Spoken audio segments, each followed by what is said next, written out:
Okay, so we're going to get started today. You got two handouts. You got your assignment 104, which is a Charlie Harper illustration. I give it to you now, but next class we'll spend some more time actually discussing it and kind of working through it.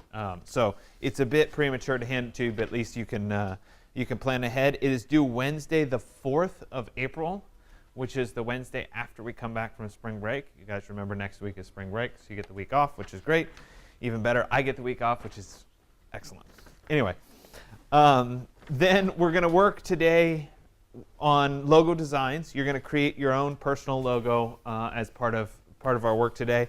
A lot of what we'll talk about in Illustrator is the Pathfinder tool and how to work with shapes and combine shapes and that sort of thing. We will, of course, continue working with the pen tool because that's Illustrator for you.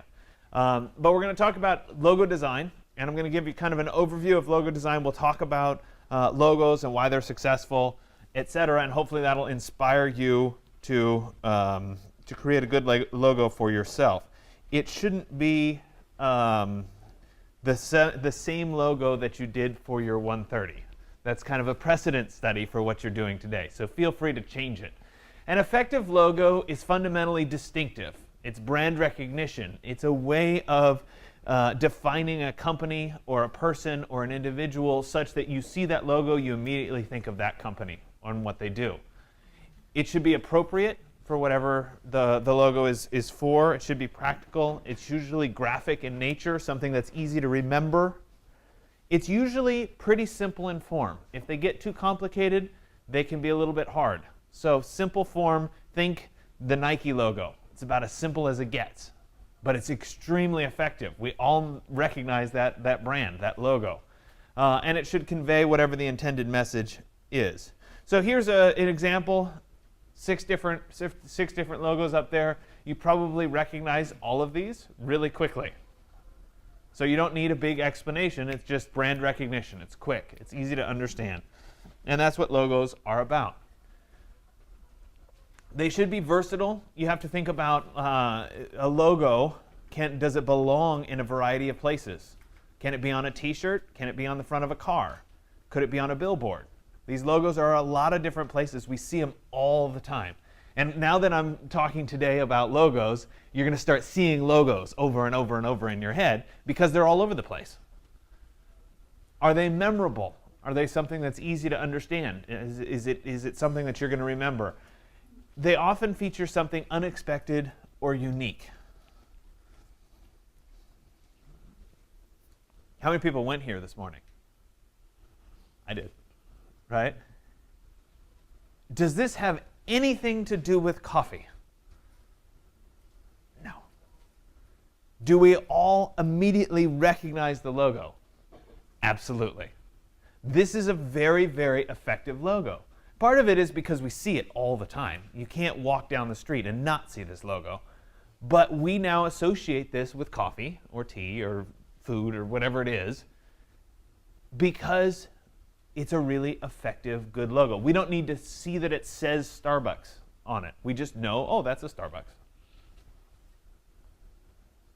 I'm going to throw in some logos that are fake, that aren't real companies, that people have come up with in these kinds of examples because I think they're kind of creative and kind of fun. I apologize, a lot of them are a little bit blurry, but I couldn't resist putting them up there.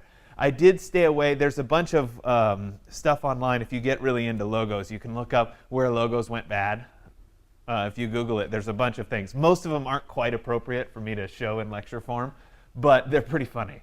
So I tried to pick some that were actually pretty creative and pretty cool at the same sense. I love this one. I think it's great. So you think about a particular company, that would be a memorable logo to see. Enduring. One of the other things about a logo is you need to think about this logo existing over the course of time. And so if it's your own personal logo, obviously you did one in 130. Is that logo in 130 going to last you through your entire architectural career or your entire design career? No, it's not. But over time, you're going to start to develop who you are as a brand, and that logo then is pervasive. It tends to stick around. So if you're creating a logo from scratch, let's say your Twitter, is this Twitter logo going to be able to withstand the test of time? Is it going to work? Chances are it probably will. How can you make that design future-proof? How can you make that logo future-proof? Are you following certain trends or fads or whatever right now? Maybe. And maybe you shouldn't be. Think 10 years in the future, 20 years in the future, 50 years in the future. Obviously, you personally thinking 50 years in the future, that's a long stretch. But if you think about a company, 50 years is a short amount of time for a company. So it might be worth thinking about that. So let's say that on the back of all of these things, on the back of your phone, on the back of your iPad, that was what you saw. Would that have been future-proof? Would that have withstood the test of time? Probably not. This was the original Apple computer logo in the 70s. Pretty different. So that's why logos are so important. This wouldn't have worked. The company probably would have died. So let's look at Apple Computer. So here's your original logo. That was what I was just showing you in blown up format. There you go. There was our original right there. Then we move forward in time, 1976 to 1988. We get the rainbow Apple logo. Anybody remember this logo? A few of you, right? Most of you probably weren't even born yet. That's crazy. Anyway, that was what Apple's logo was. It was that rainbow logo. Then Steve Jobs came back into the company. This is 1998 right there. That was when Apple almost died. That was the bottom. They were about to go under. Then Steve Jobs came back in, and he said, you know what? We're going to get rid of all these colors, and we're going to go to monochromatic, simple. Let's move forward from here. That's the logo that appears everywhere now. That's the logo that appears on the backs of your computers and your phones and all that sort of thing. In 2001 through about 2007, this was the logo. Shiny 3D was kind of in at the time. And we'll talk about this when we get into color theory a little bit as well. That kind of embossed glossiness was really popular. So the Apple logo, same logo, it just changed a little bit. It had a little relief, it had a little shadow, it had a little shine. Then they moved forward into 2007. They changed to this logo. They dropped some of the shine off of it. Wasn't quite as embossed. Just an evolution. Again, same logo, just a little bit of subtle change. And then we move forward, and we're back at the very, very simple Apple logo. There's no more shadows. This went along with the flat UI changeover that Johnny Ives pushed for all our phones and whatever. So this became that kind of iconic logo. Don't tell me there's people on the roof again. I did that for a semester. I can't do it again. Anyway. So moving on. The logo design process. How do we start designing a logo in the first place? Well, we start with a design brief. Somebody comes to you and says, I need you to create a logo for me. This is what I need. This is the name of my company. I need a logo. That's where it starts. Then you want to go and do some research. And I'll talk about all these steps in a little bit more detail as we go forward. Then you go get some reference. What else is out there? What have you done previously? What is the previous logos? Sketching and conceptualizing, that's the big one. Take a lot of time to get out those ideas. You reflect on those ideas, and finally you give those ideas in a presentation and see if the client decides it's a good idea or not. So I think this is pretty good. This is that Venn diagram selection or diagram. Notice that the sketching and conceptualizing is the biggest circle. That takes the most time. Getting those ideas out, figuring out what it is, what's working, what's not working, etc. So most of your time should be spent in there. So let's go into all these steps in a little bit more detail. The design brief. You want to sit down with your client. In today's case, you're working on designing a logo for yourself. So you sit down with yourself, and you talk about what's my intended purpose. Where do I want this logo to go? How do I want it to represent me? Who am I? I'm a designer. What does that mean? Those kinds of questions. You want to include, excuse me, where you think it's going to go. Is it going to go on a T-shirt? Is it going to go on stationery? Is it going to go on an envelope? Where's it going to go? Is it going to go on your website, etc.? So you think about that potential use, and that's going to help you determine what this logo is going to look like. It's also a good time to discuss your fee. Right? So today you might be sitting there and you might say, myself, what's my fee going to be? Well, we're going to go out to lunch today. Sounds good. All right. Maybe you say, no, you're not worth anything. I'm not paying you a dime. But it's a negotiation with yourself, so you can figure that out. It's going to cost what it's going to cost. If, however, somebody came to you and asked you to do this design work, in that context, you do need to talk about how much is this going to cost. Then you move into the research phase. So what industry are you in? If you're in the design industry, if you're in the architecture industry, what are the other firms' logos out there?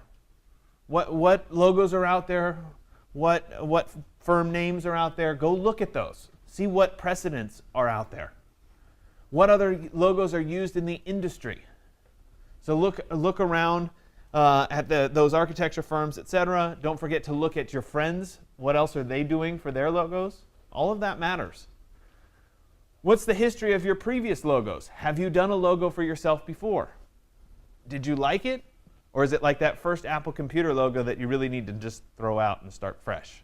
Chances are if you were in 130, you did do a logo. So how does that fold in to this whole thing? What are your competitors using for their logos? What are other people in your shoes using for their logos? How does that follow in with the design process? Look into successful logo designs. So we looked first within the industry. We looked at ourselves. We looked within the class. What's going on? What are other people doing? And then what are the global trends? What are good logos? What's successful about logos? You can Google good logos, and you'll get a bunch of images. What are the current styles? Is everything flat? Are they shiny? Are they embossed? What's going on? I'm going to show you at the end today a bunch of slides of the current trends in logos, so you can see what the current trends are as part of what we're doing. Then you move into that sketching and conceptualizing part of the design process. Remember, this is the biggest part that you're going to be working through. Develop multiple logo design concepts. Explore a variety of ideas and trust your intuition. Is this working? Is it not working? I had a student last semester. She worked for a long time on our logo, and it turned out great. And then she turned to her friend, and she said, what do you think? And they said, well, it looks just like the Beats logo. She's like, oh, man. This is why you have to develop multiple ideas, because you may end up channeling something that you're not thinking about, and then somebody else sees it. Fall back on your research and reference steps. You have all that other information. Go back and look at that information and see how does that play in. You produce lots and lots of ideas, and then you move forward. So let's look at a few examples. So here's one. Somebody's creating a logo. They started out with a little fist bump. They said, OK, there's a picture. Let me sketch it out. OK, it looks something like this. Let me try to distill that idea down. OK, could it be graphic in its shapes? Abstract it a little bit more. Move forward into Illustrator. Start to abstract this a little bit further. OK, we're making progress. Create that little bit graphic, and then we end up with the final version. So that's the process through. Start with sketching and move your way forward into your design logo. They're adding a little bit of text down here at the bottom. And then you end up with the color version, the black and white version, and the grayscale version. Then you say, what does it look like on a variety of paper products? What would it look like on a t-shirt? All of these things start to matter as part of the design process. Obviously, this is a hypothetical company. They just made it up as an example. Another example here. Bunch of sketches to start. And then you start to come up with conceptual ideas. These are a few throwaway ideas, trying to decide what looks right. Then you start to distill into the final design. This is the Illustrator phase, where you start to work through these little gradients. There it is, and a little bit more blown up. Then deciding font. We spent a whole lecture talking about typography. Here's 3 different fonts. They all look really close together, right? They look very similar. But which one is the right one? You want to pay careful attention to which one is the right one.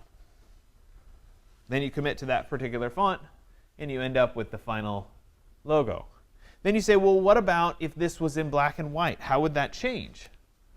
So we have the color version, but what would the black and white version? I actually think the black and white version might even be better than the colored version.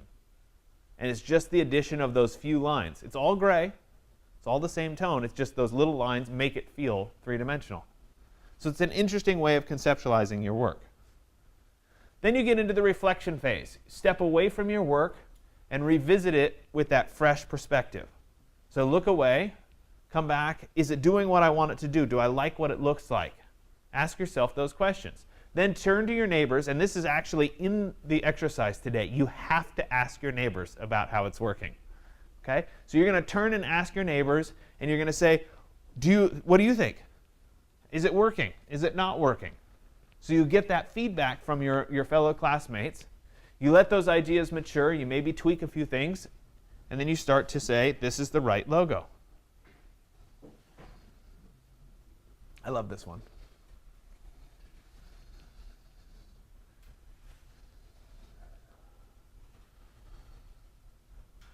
Then you get to that presentation phase. I've come up with what I really believe is the best idea. Now I need to present it to the person that hired me to do the logo in the first place. In your case today, you're presenting it to yourself, so it's not that big a deal. You just decide, yes, I like it. If the client doesn't like it, guess what? You're back to doing it again. So in the case of today, it's easy. Does the client like it? Yeah, I like it. Okay, you're done. But think hard about it. Don't just say, oh, it's fine. Really work hard on it, because it's going to make a difference, and it's going to inform you as you go forward, because you're going to end up having a logo. It's the nature of your business. You're going to have something. I like this one. This is the Mall of America example.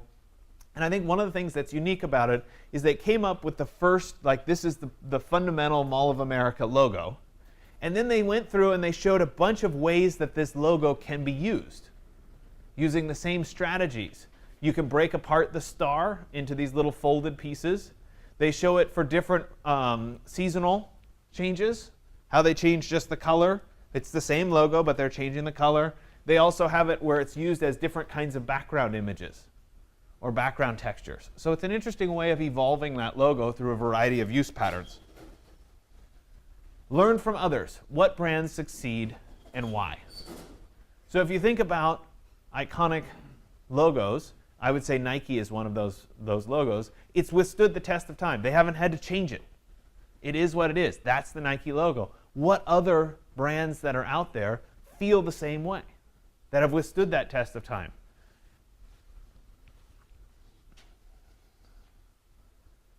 Typography, absolutely critical. If you're going to include type, what font you choose, all the details really, really matter. Is the font going to go out of style? So don't use Papyrus, for example. I pick on Papyrus, I always do. Does the font reflect the business that you're in? If you're a designer, you're an architectural designer, and you do contemporary modern buildings, you're not going to pick Times New Roman as your font. It doesn't work. You've got to make sure that those things match up. You may have to make your own font or your own letters if you can't find one that works. You can, on the school computers, load custom fonts. So if you want to change into a different font, you can. And the little details really matter. The kerning and the tracking and the spacing and all of that stuff matters. So make sure that you pay attention to all of those kinds of things. So let's look at another set of examples here. These examples are all text-based. So there's no graphic logo to any of this, but they're still very iconic, very easy to recognize. Right? The Coca-Cola logo, we all know that, we all see it. It's just text, but it's the way that it's written. Disney, the Disney font, that's a very classic font. It's always bugged me. It looks like it ends in a P, though. I know it's a Y, but I can't get past that. CNN, another good example of a very graphic font. Okay, so I have to show you FedEx. Again, very simple, clean text. Okay? Everybody ready for their minds to be blown? You know there's something hidden in this logo, right? You will never look at that logo the same way again. There's an arrow hidden in there. And it makes sense. FedEx ships things. So that, that little hidden arrow makes all the difference. So it's text-based with a little bit of hidden gem in it. Let's say you were a company called Dynamic Dust. How on earth do you make a logo for Dynamic Dust? It's an interesting challenge. Font company. It's an interesting idea too. So you want to avoid all the cliches. Okay, don't go into Word and pick clip art as your logo. Right? This is the telltale sign of somebody who is like an eBay seller or an Etsy person or whatever. Right? They went into Word and they got clip art out and that's their logo. No, it doesn't work. Stay away from all the cliche ideas. You know, bulbs for ideas, globes because it's international. All that stuff doesn't work. The other thing you can't do is you can't copy another logo. Right? If you took the Nike logo and flipped it around and said it was your logo, it wouldn't work because everybody would say, well, that's the backwards Nike logo. So you have to think, you know, if it was, I'm trying to think, if you took the Apple logo and you made it a pear, like that wouldn't work either because they'd say, what, you know, it's some variant. So you really, it has to be unique, it has to be you. So don't try to copy some other logo, it'll be obvious. When we get to outputting your files, ideally, you want a 1500 pixel by 1500 pixel at 300 dpi. That's your full resolution version. Remember, we're doing this in Illustrator, and it's vector graphics, so we can enlarge it bigger if we need it bigger. Easy to do. A JPEG or a PNG at 800 by 800. If you have a website, the little fav icon, the little tiny icon that shows up in the upper corner when you type in your web address, that's much smaller. Make sure you save the Illustrator file, because that's the vector graphics. And then from there, you can always make it bigger or smaller. And think about black and white, grayscale, and color versions. My guess is today you're all going to do color versions, and that's fine. I'm not asking for other versions. But it's worth thinking about, because you don't always have a color printer handy. So I'm just flipping through a few other. That one's just silly.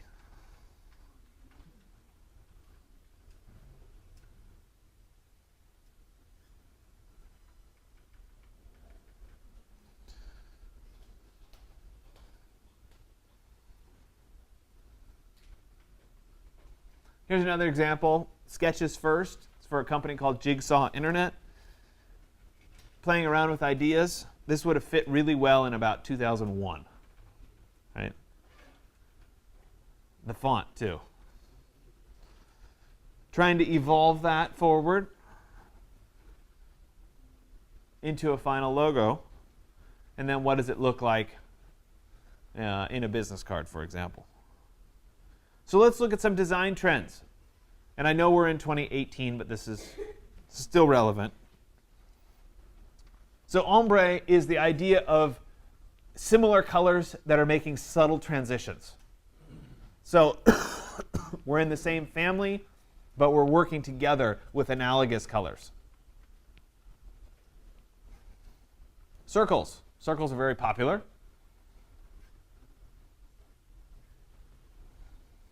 The half and half. So you have the logo, it's split down the center. One half is a little bit darker than the other half. Linked. Pretty self-explanatory. These are kind of like the Mobius strips. So it's kind of like linked, but it's an evolution forward from that, where you have the single piece that folds back on itself, the ribbon. Dog-eared, this has to do with the corners, clipping the corners. Corners. The line dash, the dashed line. The off shift. You guys see this a lot. It's very popular right now. Personally, I have issues with this because I think it's really hard to read. The SF MoMA, okay, that one works. It's simple enough because of the way you say it, SF MoMA, it works. But when you start to get into some of these other ones, like the sharing economy UK, I mean, I get what they're trying to do with sharing the N, but it's hard to read. Wait, which way am I supposed to read? The IT formation, it's awkward. So be careful with this one, even though it's popular. Curls. So little pieces that fold back on themselves. The pocket shield. It's this square with a pointy bottom. Slices.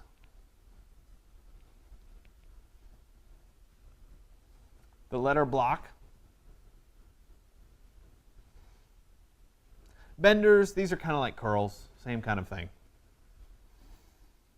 And finally, the bars, the repetition of bars. Okay, so those are the current design trends. Hopefully that gets you kind of thinking about this, gets your brain going a little bit. We'll move right in. I was looking at what time it was. We'll move right into Illustrator. So bear with me while I switch over, and then we'll keep going.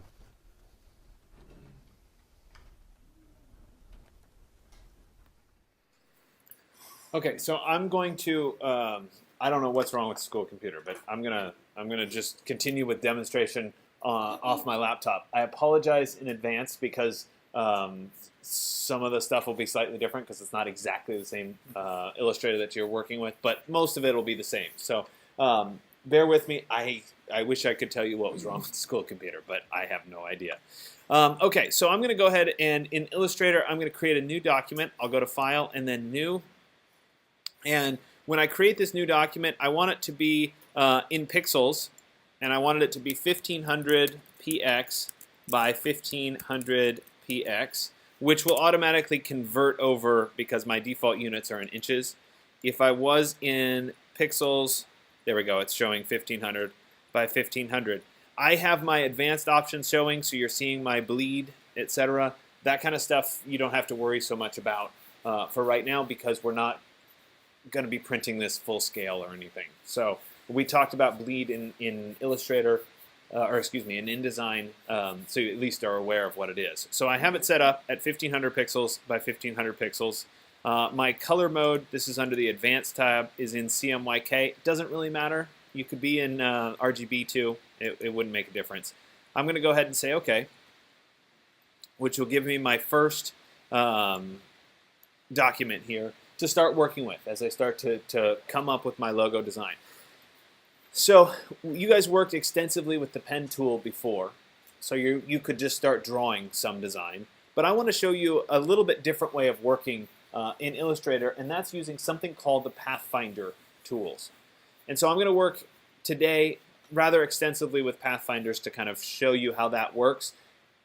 In reality, it's kind of a combination of the pen tool and the Pathfinder tool are going to get you to your end results. So I'm going to start by creating a square, and I'll come over and choose the rectangle tool from the left side here.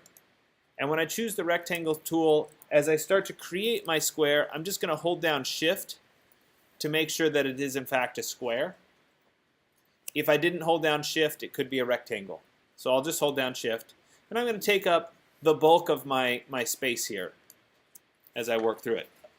So the square that I created has a white fill color and a black stroke color.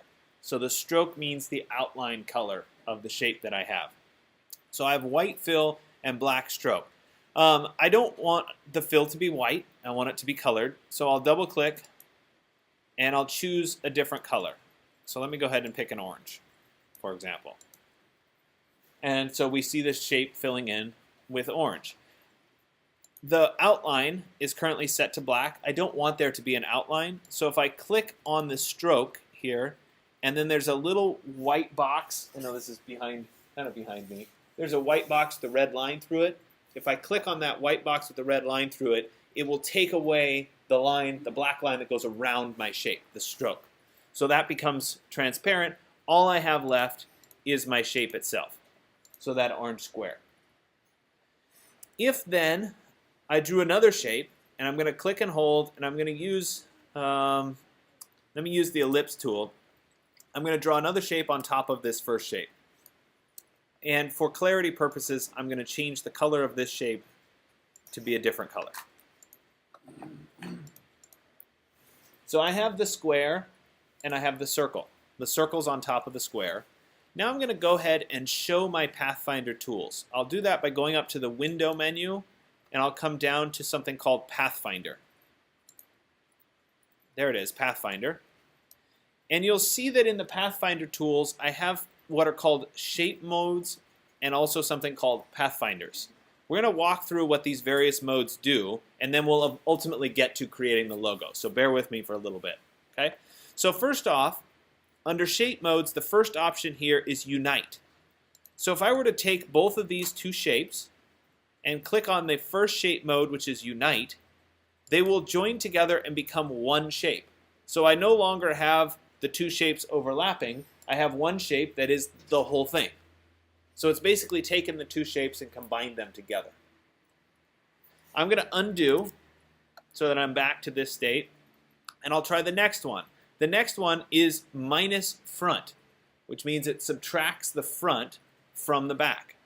So if I click on that, it will take away the circle out of this corner, and I'm left with the square minus the circle. Okay? And it's important for you guys to see that the circle actually does go away in this process. So let me undo again. Control Z for those of you guys. And now once again, if I select the objects and I come over to this third option, it's called Intersect.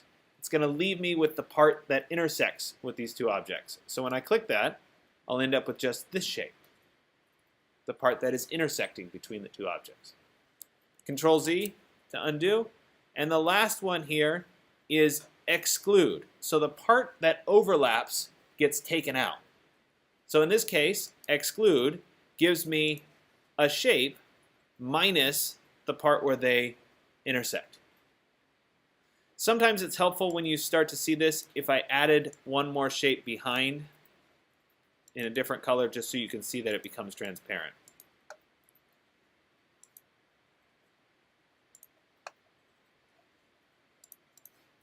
So you see how this shape is actually transparent in the center there. Okay, so let's try these other Pathfinders down at the bottom. Let me undo here. There we go. So these are a little bit different. If I were to select these two objects and I click on this first one, which is Divide, it's going to cut up the object. It looks the same, but this lower object here, if I use my direct select tool, I'll be able to select just the orange objects, will have been cut out by the object that's on top. So it's kind of like the shape tools, the subtract, the minus front option, except that you keep the circle. So you get to keep the circle, and it cuts out that overlap from the orange. So let me back up here. Next option, again, black arrow, I'll select both. Next option here is the trim tool. So if I click on the trim tool, it's giving me a similar option. I need another shape probably to show that one a little bit better. Let me add one more shape here.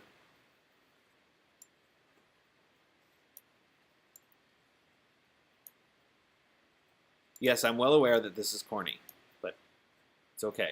We're not doing the official logo yet. I'm just showing you how this stuff works. Okay, so let me take all three of those, and we'll go into the trim.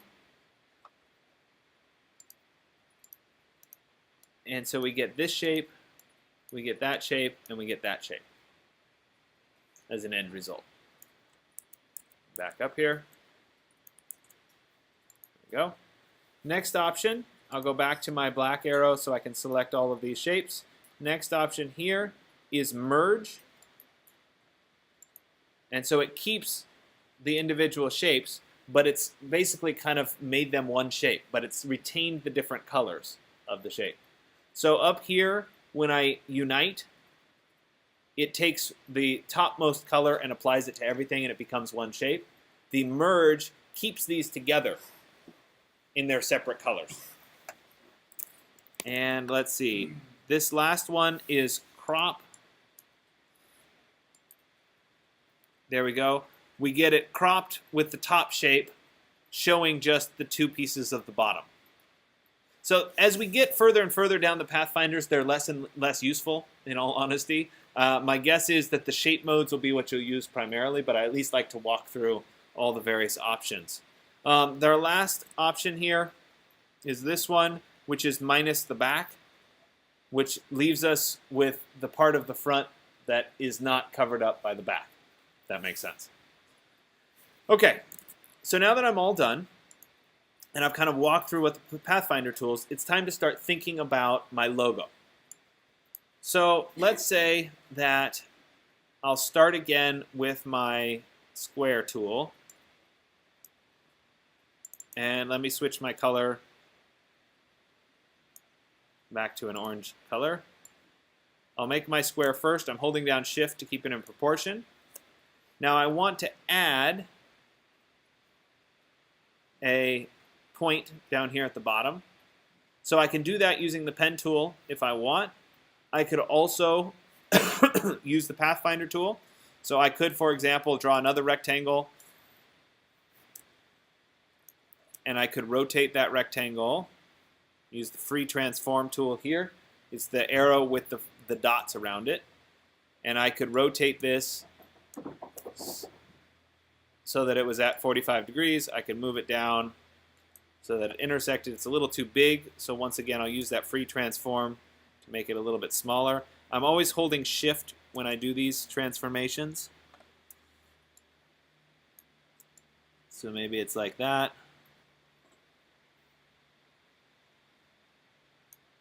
Looks like it needs a little bit more. Like that. Let me move these two up. And then the snap thing? They do have you can snap. But in that particular case, I'm moving this diagonally, and it wasn't snapping to that edge. I might have them turned off, too. So now that I've done this, I can use my Pathfinder tools to take these two shapes and join them together. They become one shape. If I wanted to divide through the center of this so that I had a different color on one side from the other, I could take a rectangle. Let me change the color so this becomes a little bit more obvious here. And we could start right there at the point and do a rectangle. Let me make the color. We'll come back to that color in a second. There we go. Okay, now here's an example where I might want to use one of these Pathfinders. So let's do, I think let's do the trim. Select these two, and we'll do the trim. And that might not have been the one I wanted. No, that wasn't the one I wanted. Hold on. Do that one. There we go. Now I can get rid of that piece. That was the extra, and I'm left with these two halves. I can take one half and I could change the color to be a little bit darker than my current color. Maybe like that. And I get my two halves of that little shield. Now let's say I wanted to put something on this. Let's say I wanted to put an A on it. I could type the letter A. There it is. I need it to be a lot bigger, and I need to think through my font choices. So we'll start with size. Let's make that a little bit bigger. No, it needs to be way bigger than that. Let's try 300. Let's try 800.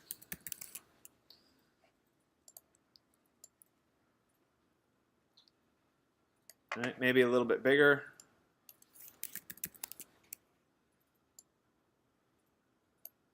Now, assuming that I like that particular font, remember, of course, I could change the fonts away from it. For right now, that seems reasonable. Let me move it down a little bit more here.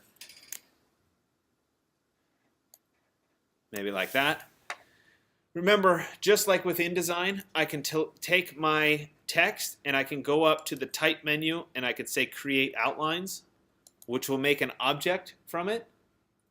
I can then take this object and those two objects behind it, and I can subtract the front. Oops, I might have to do this twice. Let me put these two together. I'm going to select these two objects behind, and I'm going to go to the, which one was it? Second version. I think it was merge. Yeah, it was merge. Then I should be able to take that and do a subtraction. No, it still doesn't want to do it. Let me try a compound path and see if that'll work. No, but I don't want to do it. I'll just do it twice. So let me take the letter. Let me go to edit and then copy and then edit, paste in place. So I have two versions of it. I'll do the left side here first, and we'll subtract that side.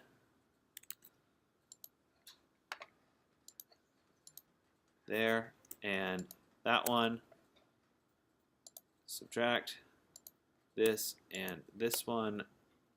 Subtract. And now I end up with the letter that's cut out. So it's transparent. So if I were to draw another shape underneath it, we'd see that it's transparent.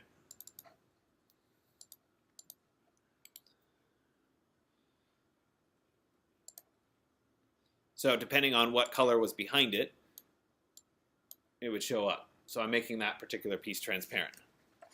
So that would be an example of working through a logo. I have no idea whether I like this logo or not. I'm coming up with this on the fly. I'm just trying to show you ways that these kinds of things would go together. If I wanted to do a series of parallel bars instead, I could, let me just create a new layer.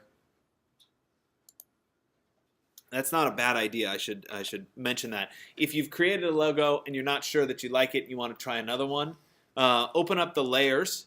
So you can go, we did this a little bit last class when you switched letter forms from the capital letters to the lowercase letters. If you go to Window and then Layers, or you click the little Layers button here, I just created a new layer by clicking on the Create New Layer button. And I'm going to turn off my layer 1, and I'll work on my layer 2. So in this case, let me start with a rectangle, and I'm going to do a long skinny rectangle, maybe something like that. And I want more of these. So let me copy it, Control C, and then Control V, and I'll throw a bunch of these together.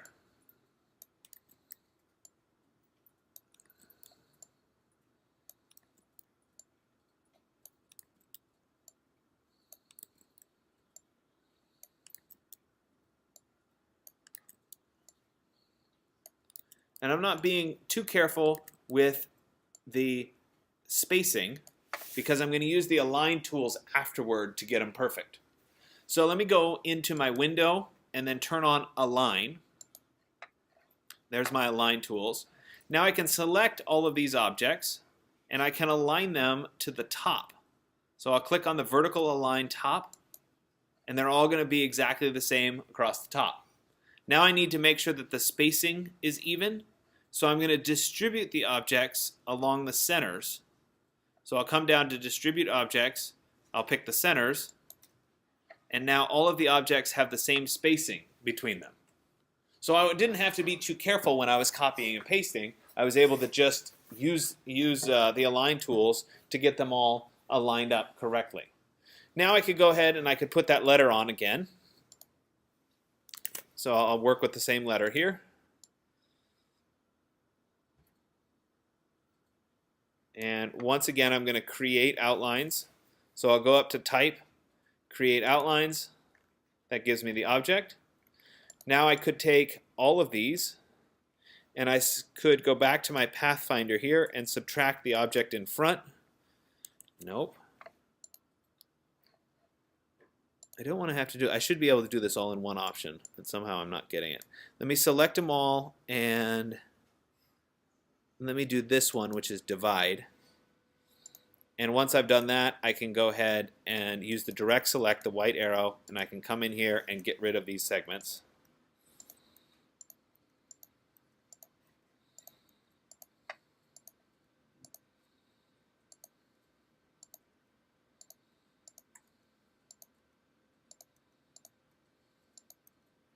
The other thing that you can do in Illustrator is you can go to the Select menu and say Select Same. I'm going to do Fill Color, which would get all of the black objects, and then I can delete them all at once. Now, I don't know that that really looks particularly good. But it's an example of a way of working with it. So let me, if I undid this, maybe the other example would be to just get rid of, oops, back in here and divide, just get rid of the pieces, these pieces.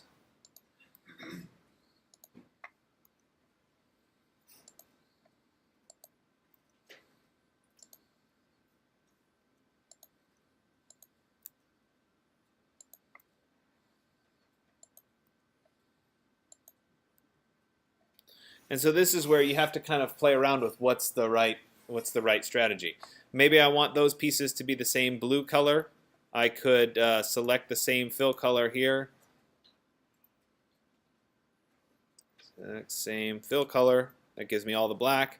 And then I could use the eyedropper to pick the blue so that they were all back to blue. And again, I don't know that this is turning out the way I wanted it to. I'm just trying to show you different ideas. Okay? So I want you today to play around with the Pathfinder tool, to play around with the text tools, and to try to create this personal logo that reflects you. Okay? You should have plenty of time to work through this.